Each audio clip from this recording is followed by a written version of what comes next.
তো গুয়াহাটিতে কামাখ্যা বাদেও আর একটা মন্দির আছে, সেটা হচ্ছে উমানন্দ মন্দির। এটা হচ্ছে তাদের টিকিট কাউন্টার এবং এটা হচ্ছে তাদের টাইম, এখান থেকে ওখানে, এখান থেকে ওখানে। এবং আমি বলে দিই, এটা দেখো কি সুন্দর, পুরো একদম মনে হচ্ছে যেন এয়ারপোর্টের মতো। তাই তোমরা দেখো টিকিট চেকিংটা পুরো এয়ারপোর্টের মতো হচ্ছিল।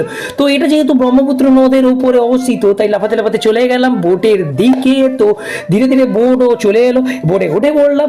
এটা হচ্ছে ব্রহ্মপুত্র নদ, ওই যে দেখা যাচ্ছে গোলটা, ওটা হচ্ছে উমানন্দ মন্দিরের দ্বীপ। এবং দেখো কি সুন্দর প্রাকৃতিক দৃশ্য, অকল্পনীয়। যে ধীরে ধীরে পৌঁছে গেলাম।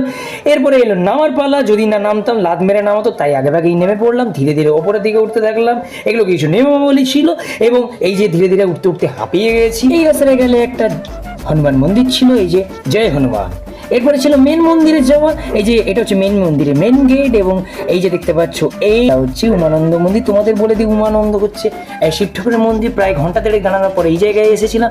এইখান থেকে ভেতরে ঢুকতে আরও আধা ঘন্টা, তারপর ধীরে ধীরে ধীরে ধীরে আরও আধা ঘন্টা লাগতে লাগতে পুজো দিতে ঢুকলাম। ঢুকে এরপরে যেন তোমরা আর গর্ভগৃহে করা যায় না, তাই এইখানে ভিডিওটা করছিলাম। তো এরপরে পাশে ছিল মন্দির, এরকম তোমরা রোপওয়ে পারবে, যদি পারো চড়তে পারো। এরপরে ছিল ফেরার পালা। তো পুরো ভিডিওটা না দেখলে চ্যানেলে গিয়ে পুরো ভিডিওটা দেখে এসো। বাই।